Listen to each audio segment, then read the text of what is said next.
Hello students, this is Neeraj Gupta. पिछली video में हमने समझ लिया था कोऑर्डिनेशन क्या है।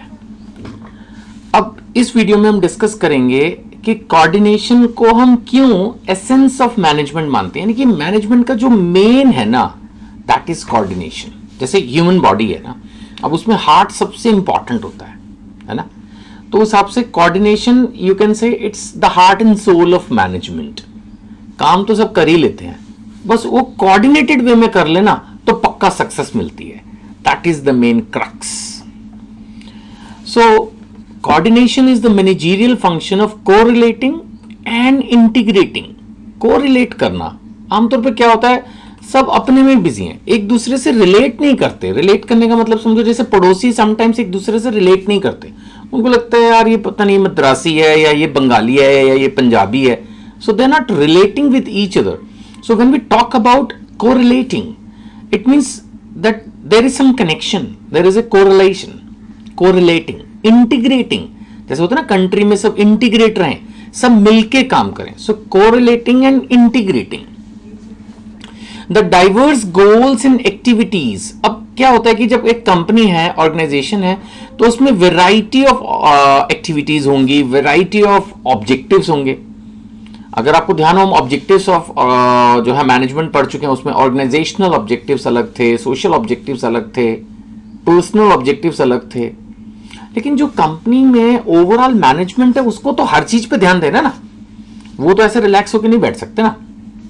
So there may be a variety of goals, variety of activities, पर उन सबको कोरिलेट करना, इंटीग्रेट करना, दैट इज कोऑर्डिनेशन, है ना।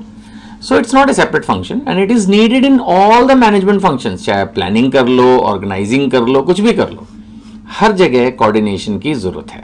अब जैसे प्लानिंग है, जो ओवरऑल प्लान ऑफ ऑर्गेनाइजेशन है और जो डिपार्टमेंटल प्लान्स हैं उनमें कोऑर्डिनेशन नहीं चाहिए। अब एक कंपनी का जो भी ओवरऑल ऑब्जेक्टिव है, अचीव तो वो स्मॉलर स्केल पर ही होगा ना, राइट। सपोज मैं एक कंट्री लेवल पे सोचता हूं कि हमारी कंट्री की जो जीडीपी है वो इतने ट्रिलियन रुपीस की होनी चाहिए। थोड़े दिन पहले हमारे प्रधानमंत्री ने एक टारगेट दिया कि भाई शायद आई थिंक 5 ट्रिलियन की बिलियन समथिंग कुछ यूएस डॉलर्स में, कि इतनी हमारी जो है वो इकोनॉमी होनी चाहिए। तो अब लेकिन देखा जाए तो वो तो एक पूरी कंट्री के लेवल पे होगी, लेकिन अभी उसको हम स्टेट लेवल पे देखें, सिटी लेवल पे देखें, इंडस्ट्री लेवल पे देखें, वहीं से तो निकल के वो अचीव होगा ना। तो ऐसे ही जो ओवरऑल प्लान है और जो डिपार्टमेंटल प्लान्स है, एक एक अपने आप में डिपार्टमेंट, उन सबका कोऑर्डिनेशन होना चाहिए। ये नहीं कि डिपार्टमेंटल प्लान्स कुछ और हैं, ओवरऑल प्लान्स कुछ और हैं।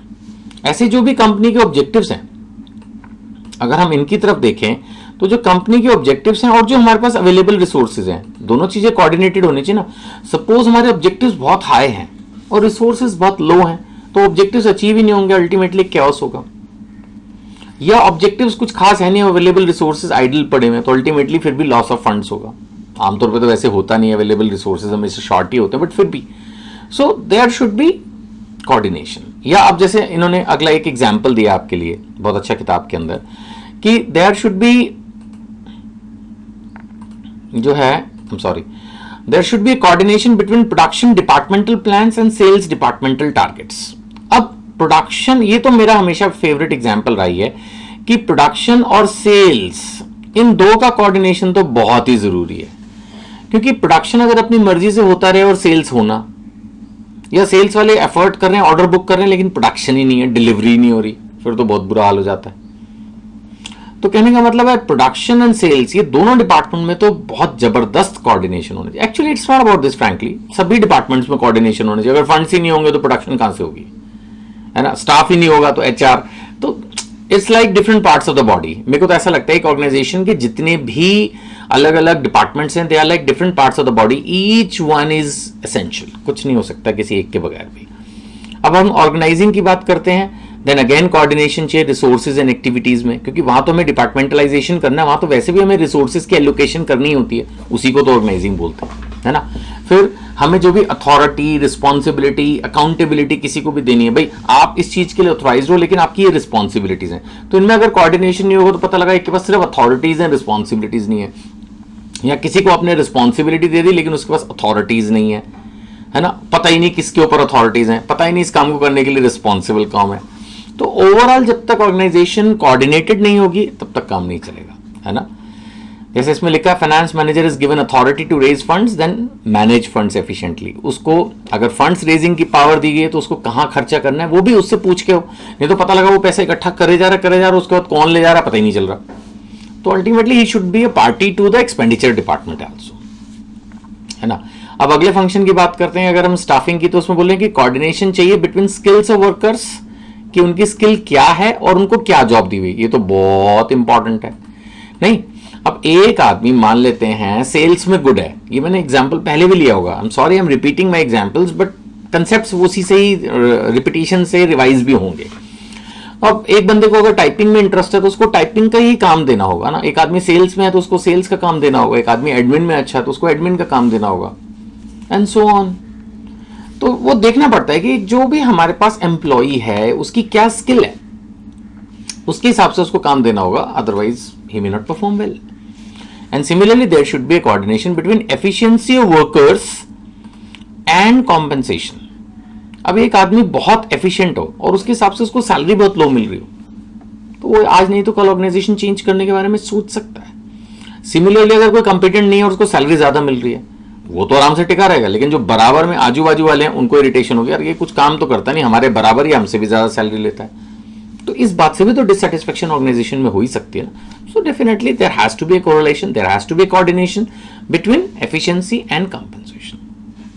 अब जैसे मैंने कहा अगर किसी ने एमबीए फाइनेंस में की हुई है तो उसको फाइनेंस का काम दो, ऑब्वियसली। अगर एमबीए एचआर में की है तो एचआर का काम दो, मार्केटिंग में की है तो मार्केटिंग का काम दो। अब हम डायरेक्टिंग की बात करते हैं तो there should be a coordination among orders, instructions, suggestions. Orders हैं भाई ये काम करो, या कोई भी इंस्ट्रक्शन है, कोई भी सजेशन है, देयर शुड बी कोऑर्डिनेशन। एक आदमी ने अगर सजेशन दिया तो उसको कहीं रिकॉर्ड किया जाए, उसके ऊपर क्या एक्शन लिया वो उसको कम्युनिकेट किया जाए, अदरवाइज उसको लगे यार मेरा तो कोई है ही नहीं, I am nobody in this organisation, whatever I say nobody listens, ऐसा आएगा ना। तो इसलिए instructions, suggestions, then there should be a coordination between superiors and subordinates. ये तो बहुत जरूरी है।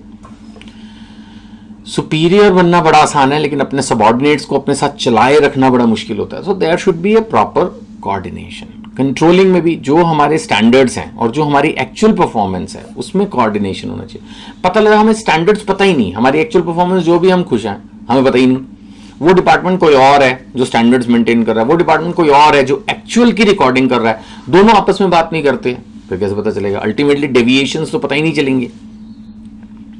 सो डेविएशंस को करेक्ट करना है, ऑब्जेक्टिव्स को अचीव करना है, दैट इज, तो उसके लिए हमें you have to coordinate it with the actual performance, जो एक्चुअली में हुआ हमारी कंपनी में और जो होना चाहिए था।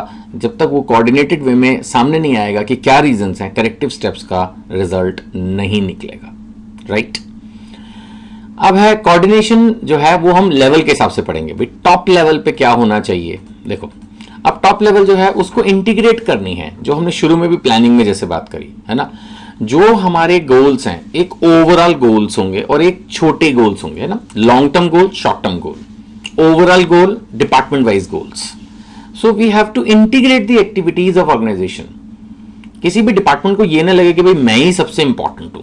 प्रोडक्शन वाला बोल सकता है मैं माल ना बनाऊं तो बिकेगा कैसे, फाइनेंस वाला बोल सकता हूं पैसे ना दूं तो, एचआर वाला कहेगा मैं स्टाफ ना दूं तो, सेल्स वाला कहेगा असली तो हम है, माल तो हम बेच के आते हैं सर सड़क पे जाके।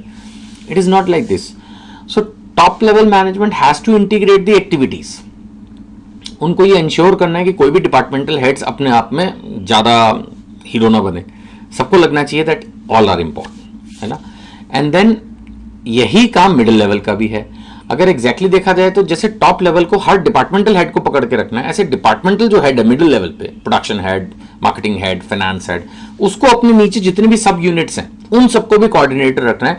ना तो कोई निग्लेक्टेड फील करे और ना कोई ओवर पावर्ड कि हाँ जी I am the empowered person, ऐसा भी फील ना करे। एंड लोअर लेवल, इसमें भी जो एक्टिविटीज ओवर कर रहे हैं उनको कोऑर्डिनेटेड करना है। नहीं, आप सोच के देखो कि जो मैन्युफैक्चरिंग एक्टिविटी होती है उसमें तो बहुत सारे प्रोसेस होते हैं। रॉ मटेरियल निकाल के लाके लोड करने से लेके मशीन पे काम करने से लेके डिफरेंट प्रोसेस से गुजर के फिर उसकी quality check, packing, final box में डालना, कस्टमर को डिलीवर करना, इन सब में अगर कोऑर्डिनेशन ना हो तो हर आदमी अपना अपना काम करके अगर शाम को सोचे भाई अब 6 बज गए मैं जा रहा हूं, तो ऐसे नहीं हो पाएगा। अल्टीमेटली जहां एक्चुअल वर्क प्रोसेस है वहां पर भी, यानी it the coordination has to start from top to bottom, पूरा कोऑर्डिनेटेड होना चाहिए, नहीं तो फिर क्या होगा, है ना। So we can say that coordination is concern with all the functions. आपको ध्यान होगा हमने पांचों फंक्शंस में बात की, प्लानिंग, ऑर्गेनाइजिंग, है ना, स्टाफिंग, डायरेक्टिंग, कंट्रोलिंग, और फिर and all levels of management. अभी हमने डिस्कस किया, चाहे टॉप लेवल हो, चाहे मिडिल लेवल हो, चाहे लोअर लेवल हो। सो कोऑर्डिनेशन सब जगह चाहिए। Therefore we can definitely say that coordination is the essence of management. ठीक है जी, चलो इसके बाद यही सब समझाया हुआ है पिक्चर के थ्रू। नेक्स्ट वीडियो में नेक्स्ट टॉपिक लेते हैं। Thank you.